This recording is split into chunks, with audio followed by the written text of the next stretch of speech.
Me. I appreciate the opportunity to meet with you here on this podcast, and might want to edit that. Yeah. All right. Fishmongooter with Tim and Dave. Well, let's get started. Welcome everybody. I'm here with Joe Barron from Rod and Pan Guide Service here. You know, Thank you, Joe, for joining us. I guess to start off, give us a little introduction. Rod and Pan, looking at the website, super unique, and just kind of want to hear where this all started. So thanks again, Tim. I appreciate the opportunity to be on the podcast with you. I've been looking forward to this, and Rod and Pan. I've had a passion for fishing since I was, probably 8 or 10 years old. My dad used to take us fishing all the time, not too far from where I live up in McHenry. And, those fishing trips eventually graduated to Canadian trips for walleyes. My brother and my dad and I used to go every year. We did that for many, can't even tell you how many years, just many years. So that kind of set the passion or the fire in me for pretty much fishing, but to be specific, I really enjoyed targeting walleyes. They just seem to be a little bit harder to catch and needed a little bit more finesse to catch, a little bit more of a challenge. I say that, but I never was really a great bass fisherman. So, take that for what it's worth. But I just enjoy the challenge of fishing for walleyes. So, you know what? Like everybody's dream is people have a passion for fishing. Everybody wants to work in the fishing industry, right? So, I think a lot of people. Absolutely. I mean, I've Googled on Indeed, fishing jobs or, is anybody hiring, right now? It's, yeah, it's a dream. Yeah. And you know what? So I always felt like, well, I guess let me back up. So, I had a long career in manufacturing. I had my own manufacturing business for many, many years. And having my own business, it gave me some flexibility to get out and fish, quite a bit, and just kind of fuel the passion. And it was always like, I'd love to work in the fishing industry. And, one day, God willing, when I retire, I'll have the opportunity to do something in the fishing industry. So, again, you asked more about my background. So I ended up tournament fishing for walleyes on the Fox Channel Lakes here up here. And I ended up, I'm not going to go into the full story, but I ended up owning the World Walleye Association, which is a local tournament organization, which is still running to this day. I probably think I owned that for about 6 years. And then I ended up turning it into a non-for-profit organization run by the anglers that fish it. So set up a board of directors and of fishing anglers. And, we put together the framework of this non-for-profit. We set it all up, and now I've since rolled off the board, I think 3 or 4 years ago, or 3 years ago. And there's other fishermen now, calling the shots and running the circuit. And that, it kind of did two things. It's for one person to run a fishing tournament circuit. It's a ton of work, and there's not a ton of money in it unless you can draw in a lot of sponsor money, which is really tough to do. Everybody wants to give you a product or discounts on things. That's, what seems to be the easiest draw. It's really hard to get cash. So the only way to generate, So basically, and for all the work that's involved, there's really not a lot of money to be made. So I'm like, I love this tournament circuit. I wanted it to survive. So I figured the best way to do it is to turn it into a non-for-profit, because then there's additional money. All the money can go back to the circuit and to the prize money and to running the circuit and enhancing the circuit. So that's what we did. It was a great success. So again, it's still really strong today, and building. And you've got anglers that are rolling in, and they have a renewed passion for the sport, and they're just doing a great job with it. But anyway, so I did that. I rolled off of that, and then, when I was thinking about, when my wife and I decided, hey, we can look at retirement, talking to our financial planner, I'm like, and when it became a reality that, I was about a year and a half out, I went and got my captain's license, and I said, I felt I knew the body of water here, living on the water, good enough to provide a quality guide service. And so I did that. I did my prep work my last year of working, year and a half working. I got my captain's license, and all the other side things you got to take care of with the first aid class and all the other things. And then, decided on guiding, and then, deciding like, what do I call myself? There's other guides out here. There's other really good guides out here on the same body of water. So how do I differentiate myself from them? So that's where the pan part of Rod and Pan came in. I think it was my son, Mark, that recommended that, hey, you live on the water, you've got a fire pit there, why not try to provide a Canadian walleye fish fry to your clients? And I'm like, yeah, I have a passion for cooking. I love to cook. So I'm like, yeah, why not? Nobody, there's no other guy out here that has the ability to do that. So that's kind of how the pan came in. And so it's nice. We could go fish for half a day and bring the clients back to the house. I bring them back to my house, and I got a nice little bar area right down by the water, we call it the boathouse. And, I could set them up with a cocktail, put some music on, and or a beer or pop or whatever they want. And I build a fire in my fire pit, and I make, the fried potatoes and onions and fried fish, and put some baked beans in the fire as well. And it's it's the people that about 25% of my clients on average, I think, will opt for that option, and everybody seems to really, really love it. Oh, no, that sounds amazing. Not No. just catch the fish, but then go back and actually have that fish fry, right then and there. Yeah, and one thing I will say is that we don't typically eat the fish we catch. Well, we don't eat the fish we catch. What I'll do is I'll prepare the fish, either fish that I've caught. I don't keep a lot of fish on this system, and I try to preserve the fishery, so I don't, if my clients want to keep fish, of course I will allow that, and I'll clean them for them. However, for the fish fry, we don't eat fish. There's a slot limit on this lake, so there's nothing. You can't keep anything under 14, and you can't keep anything between 18 and 24 inches, and only one over 24. Well, the over 24s are getting to the point where you really don't want to eat those anyway.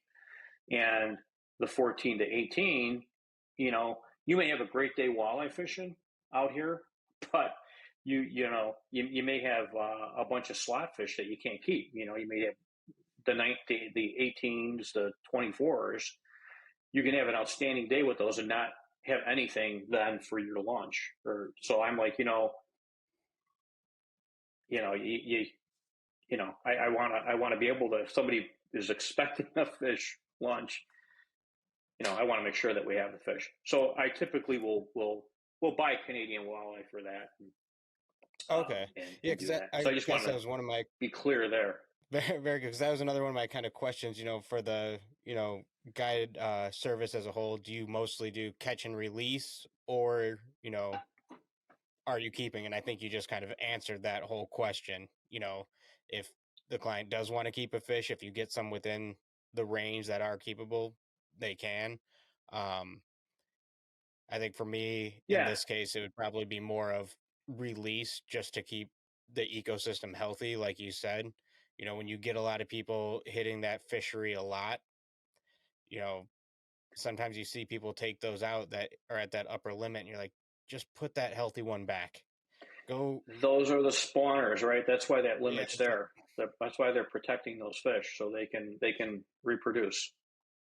Yep, Yeah, absolutely. And then, I listened to another podcast on basically on forward facing sonar, and they were talking about. They were saying that they were thinking that Wisconsin was going to ban forward facing sonar because it helps too many fish. Too many people catch fish, and really that's the whole crux of it is protecting the resource. Um, so that's the bottom line is that we need to all be as fishermen, we all need to really think about protecting the resources for the future. Um, so in my opinion, it's okay to keep a few fish here and there, but at some point, there's I've seen some people, um, keep everything and anything, size limit on walleyes out here, and it's not helping them. It's short. They're being very short sighted with it. oh, So I think absolutely. enough said there. Another question I have for you, you started the guide services, someone coming up to a new body of lake, really, why should I hire a guide? You Okay, know, that's you know, that's a good question, and it really depends on who you are asking that question. Um, if you're a novice fisherman. So I guess let me back up and just say that I have clients. Some of my clients, I'll put them in three buckets, right? I'll put them in somebody that really doesn't know how to fish, somebody that just wants to go catch a fish or wants to bring their son fishing to catch some fish, to just have that experience. Um, you know, they're going to hire a guide, and because there's the economics of it, in that if you wanted to go out, if you wanted to take your son fishing and you really didn't know, first of all, you don't know what to buy, you don't know where to go, right? And you're going to go to Bass Pro Shop or Cabela's or Sports Authority, and you're going to go and you're going to spend probably $150 on tackle or fishing poles and tackle, and then you're not going to know where to go, and then you're going to go spend probably 20 or $30 on bait, and then you're going to go somewhere, and you're probably not going to be super successful. You may not have a good experience. If you hire a guide, he's got all the tackle, he's got all the bait, he's got the boat and the electronics to put you on fish. He's any good guide is spending a lot of time on the water, so they know where fish typically are at any specific time of year or day, and they're going to put you on fish, and you're going to be able to catch a fish. And then you've got the people that know a little bit about fishing, and I'd say that category of person there, they know how to fish, but they want to go fish a new body of water. Um, you know, these guys, you know, they should hire a guide for kind of the same reasons, in that all these categories, you're paying for a guide's experience on the water, and the ability to jump in their boat with their equipment and be all rigged, and to be shown the techniques. Okay. So And then the third category I would say is the very experienced guy that is going on a new body of water to use it. You could have all the tackle and all of the, like a guy like myself. I've hired guides. I went. I was in Hawaii last year, and I hired a guide. I went to Puerto Rico and did tarpon. I went tarpon fishing, and I Oh, hired a nice. guide. I mean, I certainly have a bunch of tackle. I could have brought my stuff, my gear, and rented a boat and went out there and did it. But you're paying for somebody that knows where these fish are and knows the techniques used to target them, and know what's going to entice them into biting. Um, the other thing that came to mind in there, and so kind of like that middle group, the guys that have been fished, I'll get a lot of people that say, well, you know, you're so I charge $325 for 4 hours, and they're like, well, every once in a while I get like, that's a lot of money, you know, and I'm like, well, you know, I've got a lot invested here. Um, and I never really go super deep with my clients. I just say, well, that's my price. I've got a lot of investment. I've got to maintain my captain's license with the Coast Guard. I've got to maintain my first aid, uh, my first aid certification. I've got guide insurance. I've got boat insurance. I've got, probably $120,000 tied up in a boat and electronics. Well, I was gonna I've say just got, even gas, you know, just something as just simple as gas. that. Yeah, yeah, and absolutely that. So I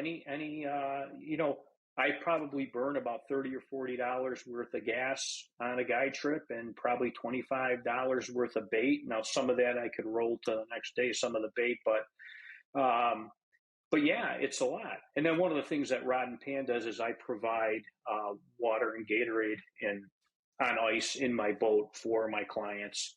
That's just kind of another thing that I do that I learned is a big benefit to my clients. So, but that all costs money, and so I probably have close to $100 into a guide trip before I even hit the water, and that's not even talking about having to reline your reels a couple times a year, and the cost of a fishing line, and the tackle that you go through, jigs and any crankbaits that are lost. You lose a crankbait, some of them are $6-8 a pop. Oh, Even some I'm of these jigs can very be a well buck. aware. Yeah, you You, said you know, 150 at Bass Pro. I'm like, that's me on a light day walking out of there. well, no, yeah, I'm talking. That's just you want to take your kid fishing, and you walk into there and you're like, okay, well, yeah, I'm going to buy you're going to buy a cheap combo. It's going to be 30, 40, $50, right? Yep. And then you got to buy some hooks and some sinkers and some bobbers and a couple of, whatever. And it just Oh, it adds right up. adds right up. Yeah. Quicker than you know. So Yeah. anyway, yeah, that's what I think a lot of people don't think about. I think they're just not thinking about it. I mean, nothing against anybody that would think that way, but it's, if you don't know, you don't know, and there's just a lot of guides put on a ton of time on the water, and um, and we have a lot invested in gear and tackle and all of that. So um, the rates are the rates, but I think there's value. Again, there's value there. I could definitely see that value. Dave and I definitely probably fall within that second bucket. You know, we fish enough years, where we think we know what we're doing. But like you said, you go to a new body of water, you don't know where those fish are. And if you have limited time, do the biggest value there is you're not spending a day, 2 days just mapping the bottom trying to figure out where these fish are. Right, And looking how for much fish. is that I time worth right there? when this spot, like I told you earlier, when I started fishing this body of water, and targeting walleyes. I'll bet you in my first 2 years, I caught maybe 2 or 3. I may not have caught one my whole first year. And I'm talking about, probably spent, I don't know, 50 hours on the water each year, you know, and it was just this particular body water is, especially for walleye fishing, is so different than most other bodies of water that I was used to fishing. So, yeah, so that's, I get clients that will hire me, again, in that the third bucket that I discussed. They've got all the gear, they've got everything, and they just want to learn a new body of water. And then I've got guys that I've had clients that have said, "Hey, I've been out there a bunch of times. I've been fishing there for kind of like me. Like I've been fishing out there for 2 years, and I can't catch a walleye." And I'm like, I get it. I get it. I know why you can't catch walleye, because you're used to going to Canada and in northern Minnesota to fish. I mean, now you're trying to do that here. That was me, so I get that. But they hire me just to figure out, so they could figure out how to catch fish here. And I've had clients say, "Hey, I can't believe it. I caught more fish, more walleyes today than I have on any of my fishing trips alone, let alone on the chain where I haven't been able to catch one." So, Yeah, it's again, just that value. I've been camping down at Lake Shelbyville, Illinois my whole life. So that's probably the main body of water I fished. And probably 5 years ago, my uncle finally went, and he's been going down there with us too. We're 30 plus years on this lake. Went and got a guide for crappie fishing. yeah, He's like, you know what? I'm going to do this. And he went and learned just a whole plethora of new spots to go. Spots right, we never even considered going. And, yeah, even if you think that body of water so well, some people might know something you don't. yeah. Well, and again, even at my level, I've had a couple of guides on the Bay of Green Bay, and I've guided, and I'll guide up there, but I hired a guide because I felt like something was off on my presentation and pulling spinner rigs. I felt like I wasn't being as successful as I could be up there. So I went out with somebody that is successful doing that, and kind of got a feel for how they were setting up to run their boards and run their spinner rigs. And I gleaned some. I really didn't glean any spots. I mean, the spots are the spots up there. There's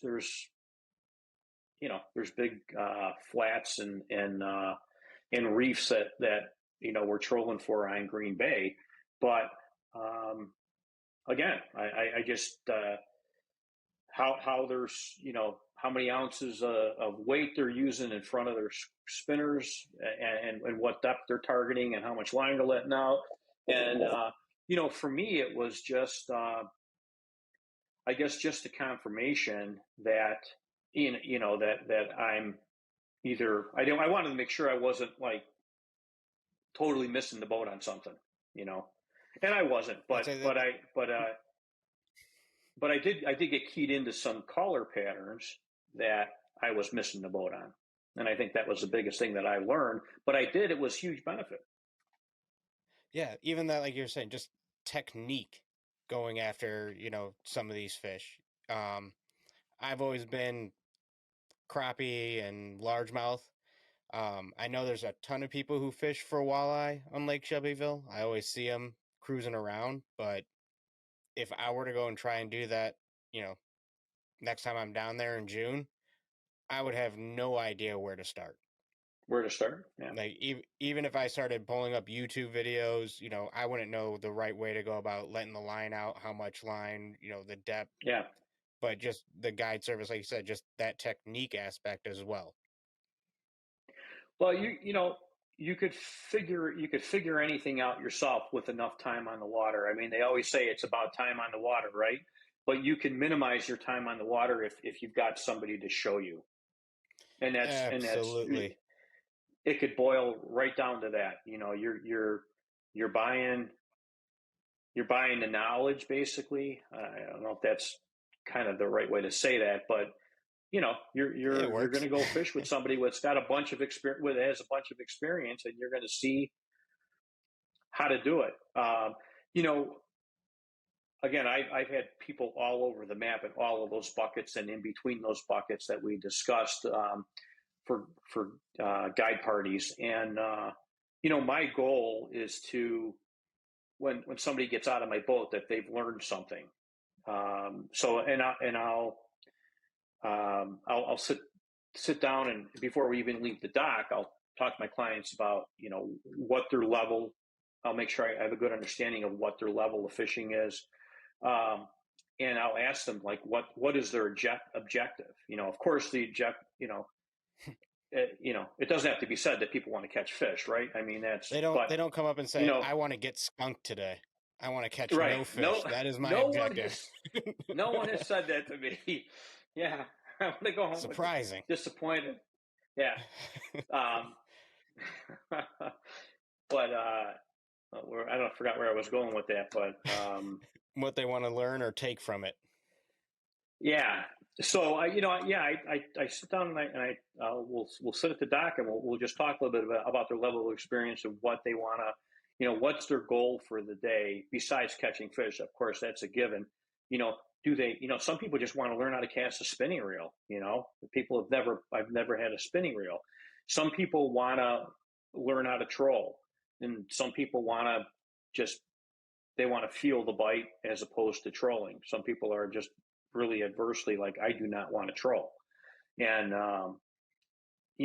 so we'll kind of, I'll leave the dock with a good understanding of what somebody's looking for. And I think that's important for guides to do, because then you can provide the experience that the client's looking for. There's most people would prefer to feel the bite. So what I'll tell most of my clients, which usually we'll do, is we're going to go out. Like, I may even say, like, look, the trolling bite's been really good. A lot of people don't really would prefer to pitch jigs, which is true. But I'll say the trolling bite's been really good, but I've got some areas, which I typically will, and we're going to go see what we could put together, pitching jigs. And we'll just communicate as the day's going on as to, what our options are.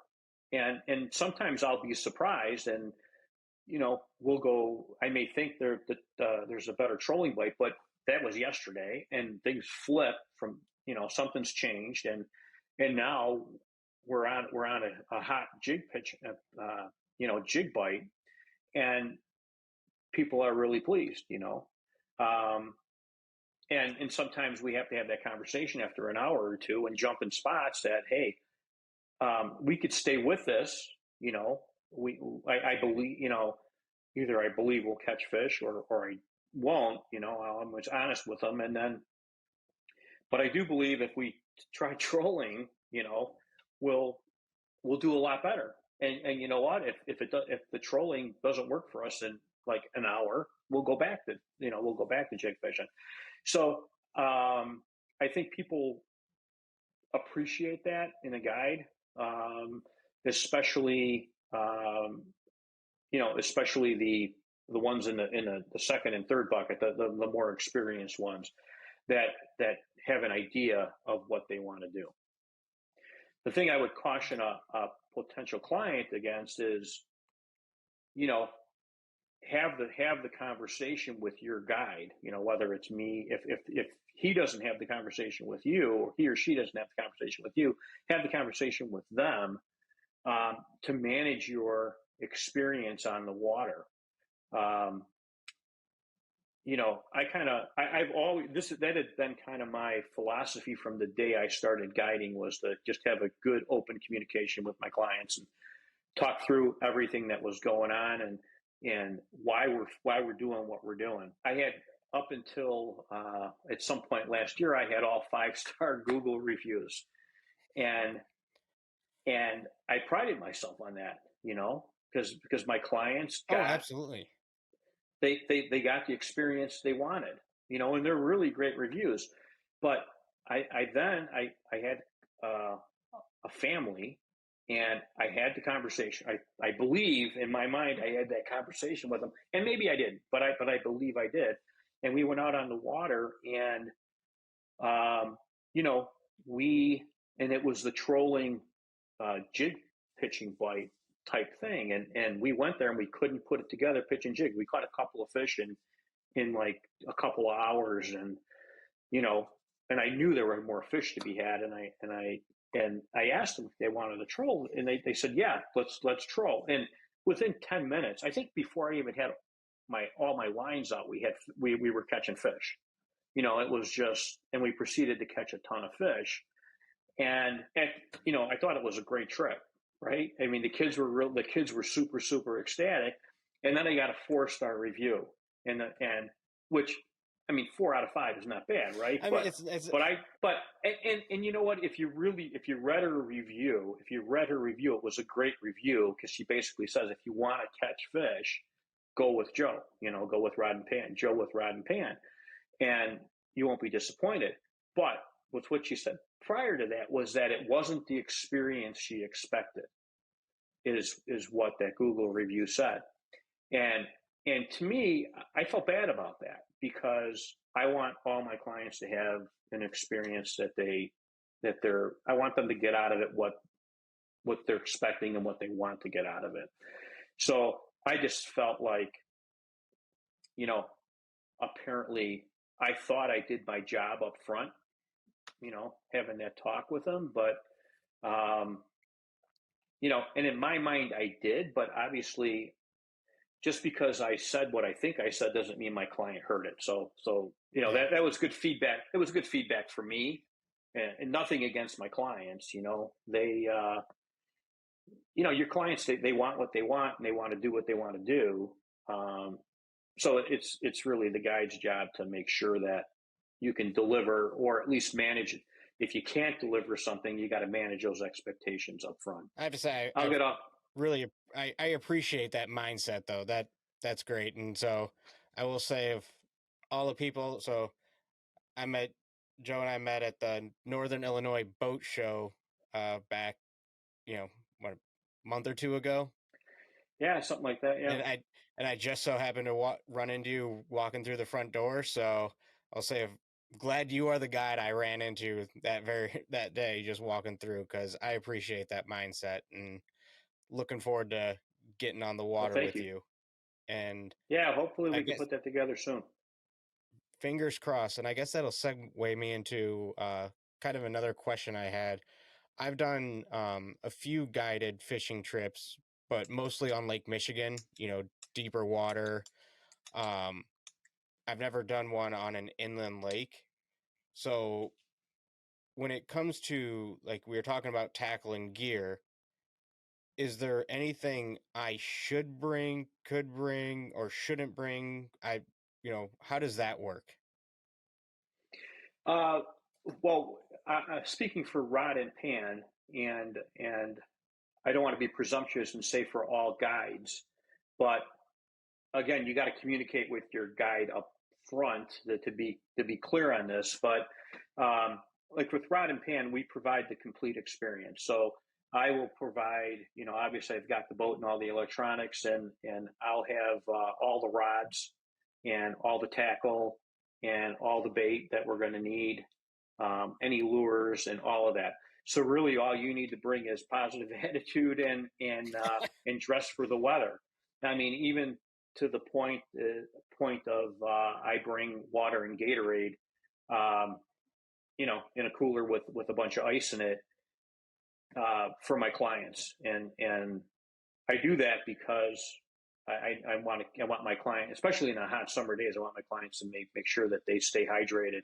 And I learned early on that not everybody will bring something to drink with them. So again, if my clients are dehydrated, they're not gonna have a good day. Oh no, I've been there. I've gotten out on the boat at 7 a.m. eager, hit the water, hot mid-July day, fishing till 1 in the afternoon, not realizing that sun is just beating on you. Get back to Yeah, shore, and then suddenly like I feel like crap. right, right. And I want my clients to have a great day. I want them to leave feeling good. So anyway, that's just figured an easy thing that I could do for my clients to make sure that they have a great day on the water. But other than that, so again, communicate with your guide. As far as rod and pan's concerned, if you want to bring any snacks or food or any alcoholic beverages on the boat, you're welcome to do that. But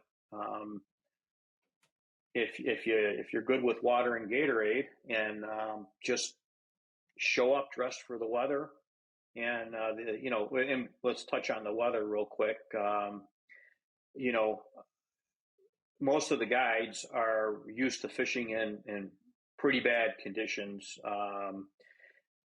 As far as I'm concerned, I let the client make the call unless there's lightning or super, super high winds, or really, really high winds, where I know that somebody wouldn't want to be out in that. But other than that, if there's light rain, or even if it's raining hard, as long as there's no lightning, I'm happy to fish. Most guides, I believe, are used to it. They've got all the gear, and would be happy to take you out. In addition to rain gear and all of that, that's one thing I learned too. Is I keep a couple extra sets of rain gear in my boat. Clients usually appreciate that if they happen to I'm sure. come unprepared and we get some unexpected weather. Yeah, I was gonna ask about the beer and if I could bring a little cooler with beer. We do have a rule though that no beer can be cracked until that first fish is in the boat. Fish, there you go. That there you go. has That's always been rule. our rule whenever we go out. I will say we've broken that rule after being out for multiple hours and just catching nothing and everything's dead. But well, sometimes you got to crack one to have the fish bite. It's just they realized we weren't having a good time and they didn't want to join our party. Right. Because they're miserable up there. So we crack There's a few not beers too much of a and then we party up start there. catching fish. Well, there you go. It changes your attitude. But so you did mention, all 5-star reviews, the 1 4-star. I do have a 4. I think I have a 2 too, but I do have a 2-star review, but just for the record, it's a BS one. I don't know where it came from, but there's no comment, just a 2-star review, and I don't know where it came from. It's not me, not mine. I'm not owning it. Well, I'm just curious, out of all the guides that you've done, do you have any stories that stick out, just, that come to mind? There is one. I've had, generally speaking, so I've been guiding for about 2.5 years, and I've been averaging about 45 guide trips a year. Okay.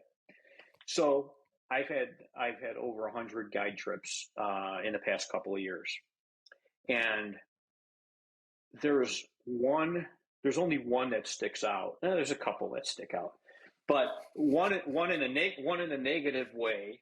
In that it was I feel kind of bad, but it was a gentleman and his partner that came out. They wanted to catch big fish, and I'm like, okay, well,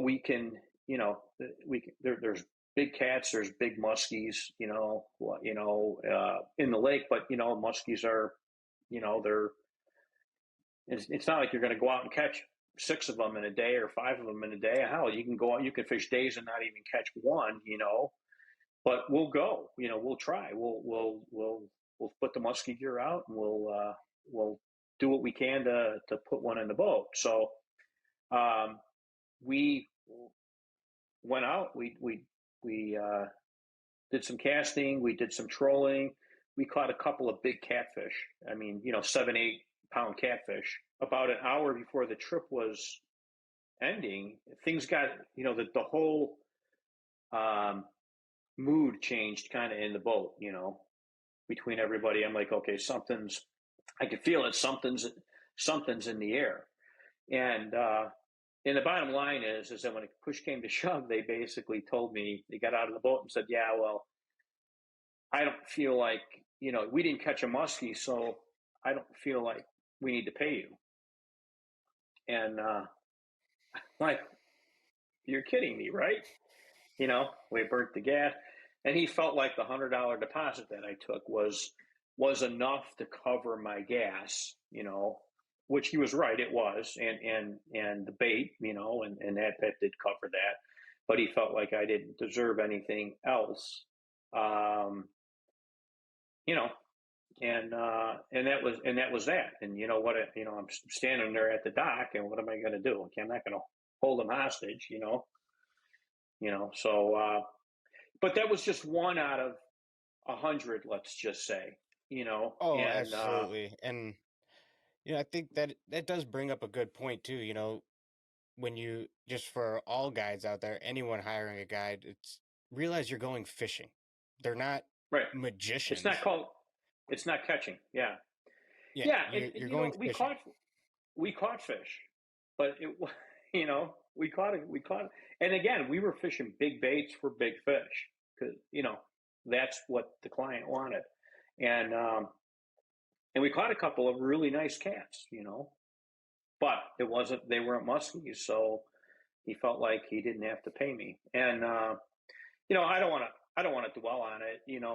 That's, you asked me for a story that stands out, and that stands out, probably because I kind of feel bad about it, because again, people are giving, they're handing me money, hard-earned money of theirs to give them this experience. And I don't like to fall short on it, and apparently for them, I fell short, and again, that was my second guide trip that I ever did. And it kind of circles back to the communication, right? That we kind of talked about earlier with the 4-star review, could I have done something better to communicate with these people that, to make sure that they knew, hey, look, we may not see a muskie, we may not hook a muskie, it might not happen, and he didn't understand, he just did not understand. And he just, he wanted to go out and fish. He wasn't a fisherman. He just wanted to catch a big fish. And like you said, the open communication and dialogue, like you said, big part of that. If someone says, I want to go after big fish, they just, as long as they know, it's like, look, we can throw the big bait on there, the big gear. We're not going to catch nearly as many fish, and we might not be pulling in that 40+ inch muskie.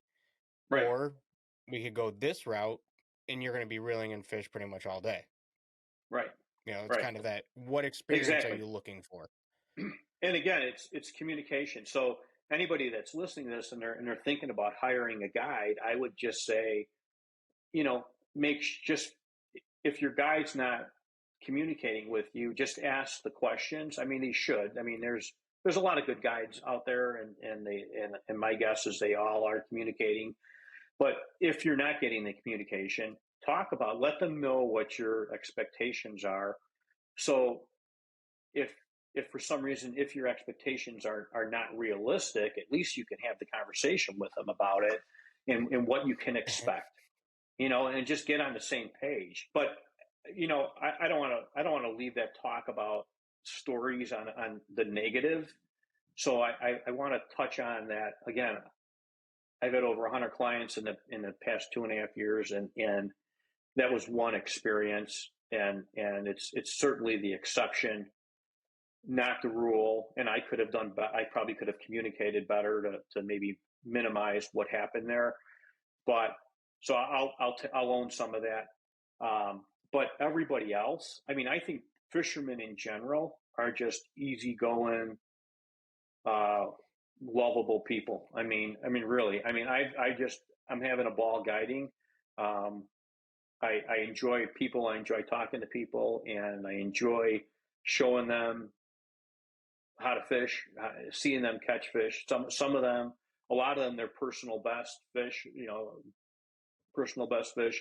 Uh, Seeing a lot of kids catch their first fish, it's just very rewarding for me, and everybody, I will say, and again, there's always the exception, but is very appreciative, and very respectful. Everybody that I've met. So the other, the other, I said there were two, right?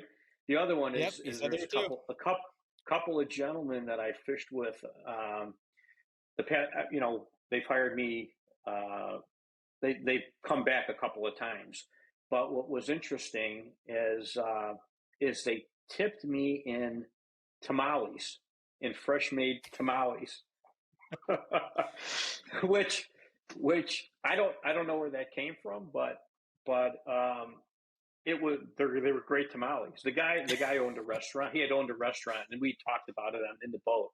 And then he he gave me a bunch of tamales, and what, I followed up with them and I said, man, they were great. So then last year when they booked me, um, again they did it again, and actually it was great.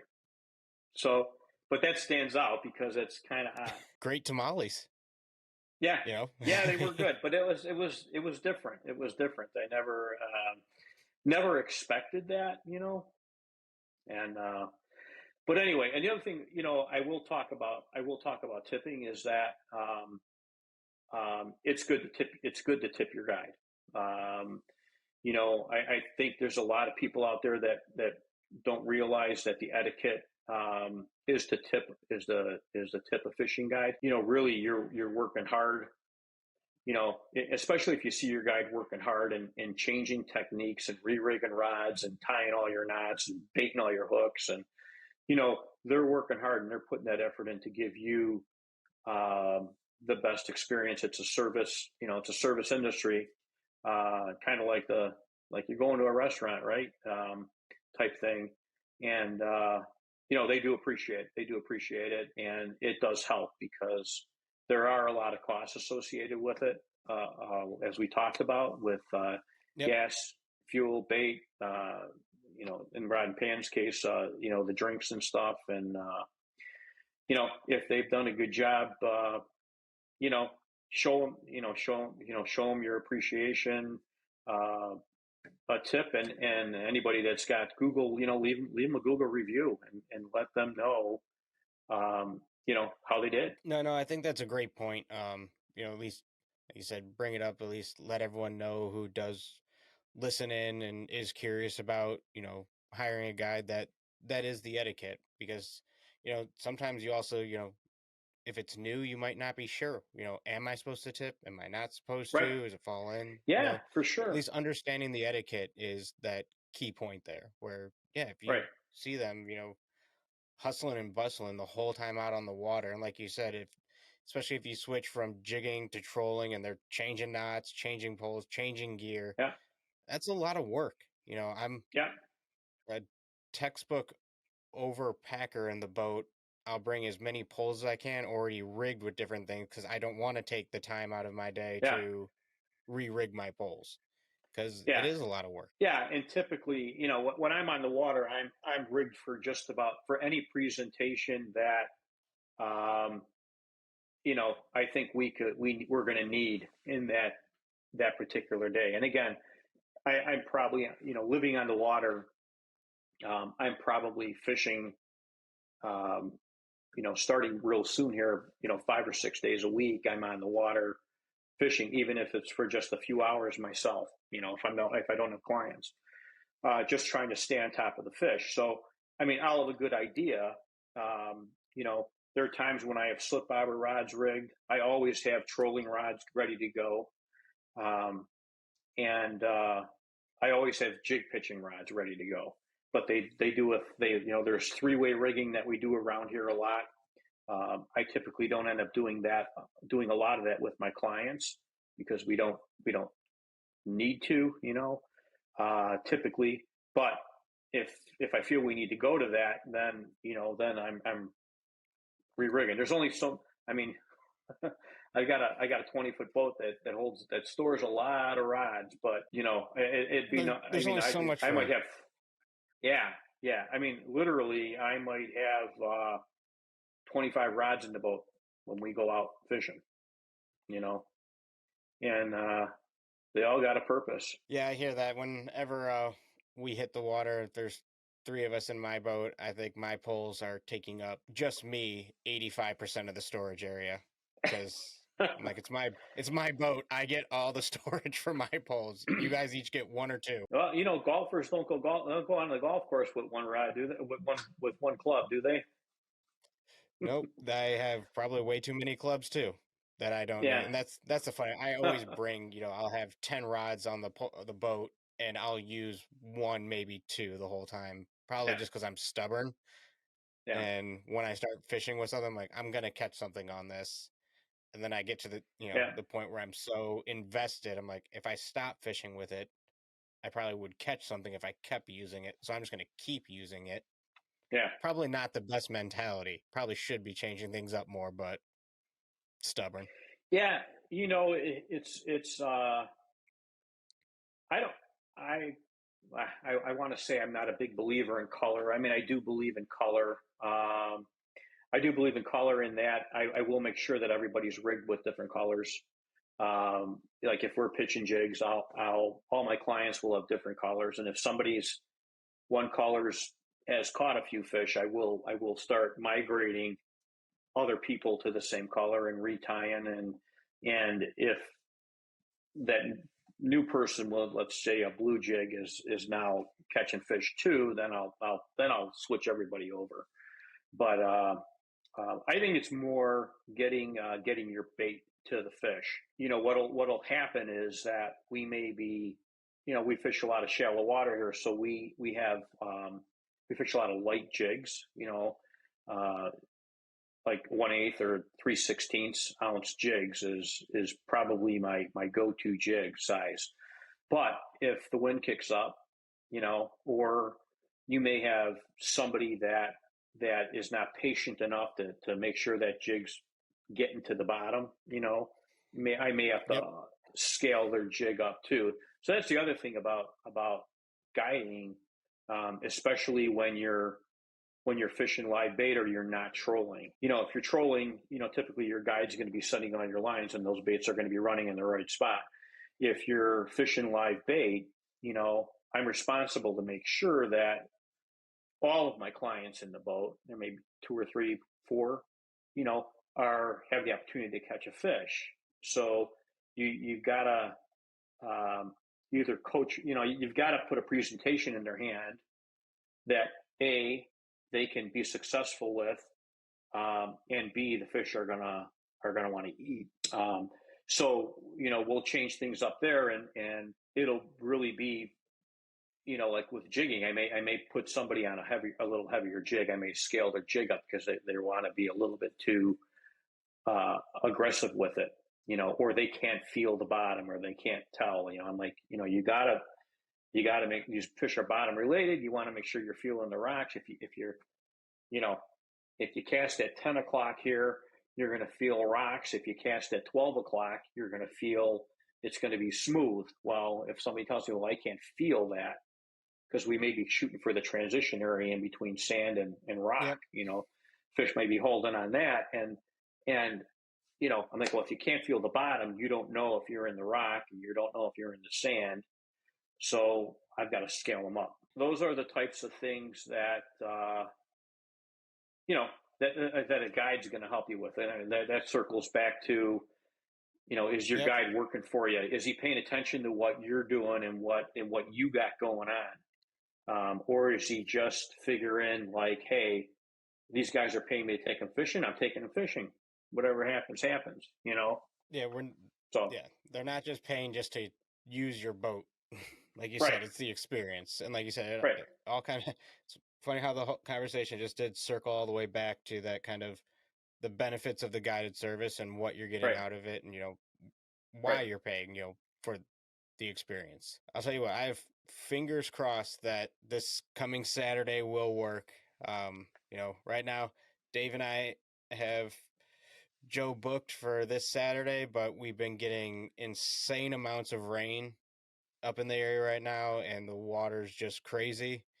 So we're fingers crossed things will work. If not, we're gonna reschedule and get out with Joe sometime this year. That's for sure. I appreciate it. It's been fun, and I appreciate looking forward to fishing with you guys, and it'll be great. It'll be great, and I hope that we've answered any questions that your viewership or listenership has, and hopefully we shed a little bit of light on why to hire a guide, and then I'll just in closing here, I'll just say, communicate with your guide. They're not we're not mind readers, and again, if your guide is not asking questions about what your expectations are for the day, um, initiate that conversation with him. No, I think that's phenomenal advice. And like you said, you're not mind readers. You can't Right. just look at someone and go, "Oh, they definitely don't want to be jigging. They want to be trolling right now." Unless you Right. say something, there's no way of knowing. But hey, I truly appreciate your time and jumping on the call and sharing all those insights. I do think this is going to be extremely helpful for those who are, looking to go get a guided service for the first time. And if you're looking up at, the Channel Lakes up in Fox Lake, you know, type in rodandpan.com, look up Joe, get him booked. Even that Right. 4-star review said, if you want to catch fish, go with Joe. Even the So, 4-star review said that. Even the 4-star review said that one. So you will not be disappointed. But thank you again, Joe. Definitely looking forward to getting out and fishing with you. And yeah, Thank you. This has been Fingers great. crossed Saturday is going to work for us. Fingers crossed. If not, we will get it rescheduled. But I'll give you a little cheers. Yeah, cheers. Thank you very Thanks. much. Truly appreciate it. And you're welcome. Thank you. Fish more gooder with Tim and Dave. Ow.